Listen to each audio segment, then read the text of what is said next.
Hi, I'm Dan McLellan, your Chargers Rapid Reporter for CBSSports.com, and this is the Chargers Preview Show where each and every week I give you a little insight into the game to come.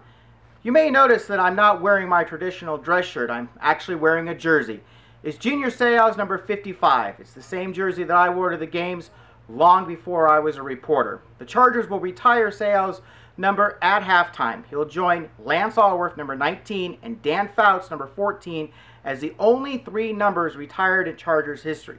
Sunday is considered White Hot Sunday, and Chargers fans are encouraged to wear all white along with the players as they host their home opener against the Titans. Here's some information on the game.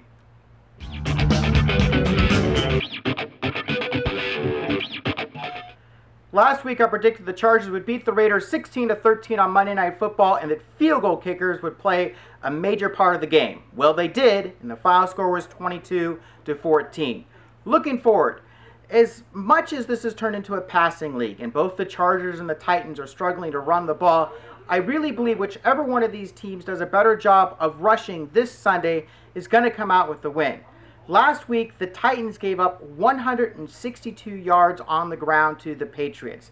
This really set up Tom Brady because of good runs on first down. Brady was able to do little short passes all day long and move up and down the field when really took no risk in being able to run that Patriot offense. If the Chargers offense can do a somewhat decent job of running the ball, it'll set Phillip Rivers up to do basically the same thing. The Chargers, however, only had 32 yards rushing on 20 attempts last week, and that's simply not acceptable. Will it be better this week? Well, that may play in large part in whether or not Ryan Mathews plays.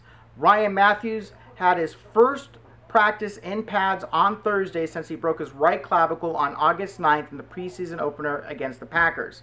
Mathews, however, had no impact during that practice, and I believe that although he is listed as questionable, he is more likely listed closer to doubtful.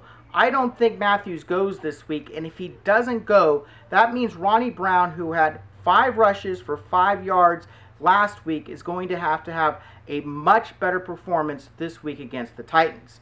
However, Brown, with his 5 yards, actually did better than Chris Johnson.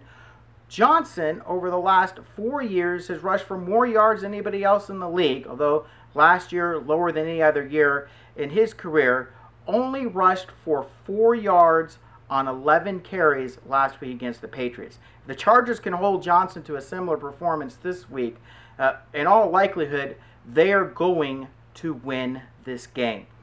A key matchup, of course, is going to be Cameron Wembley, the defensive end for the Titans, against Chargers left tackle Mike Harris, who did not give up a sack against the Raiders. Wembley, if you remember, last year played for the Raiders, and in Week 10, when Marcus McNeil went down with a neck injury, Brandon Dabrowski went in and could not contain Wembley, who had 4 sacks on the night. However, when the teams met up again in Week 17, Wembley was not able to get to Rivers. Wembley had a sack last week against Tom Brady, so the Chargers need to do a good job of making sure he doesn't get to Rivers this week. There are some other injuries to be concerned about in this game, so let's take a look at them in the injury report.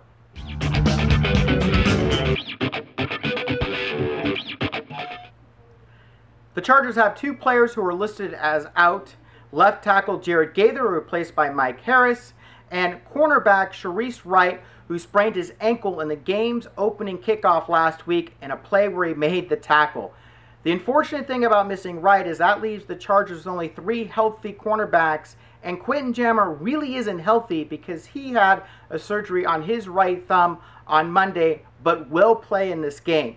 If the Chargers were to lose a cornerback during the game, that would mean a safety would have to come up and play nickelback.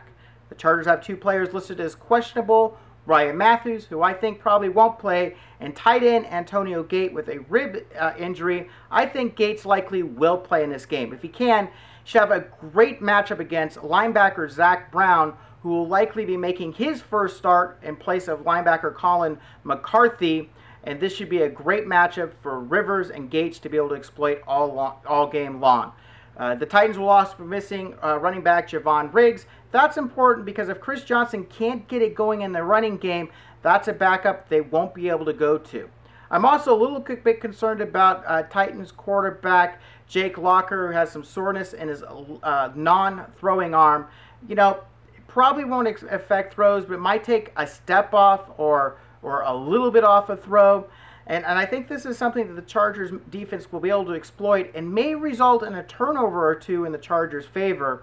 And that leads to my prediction for the week.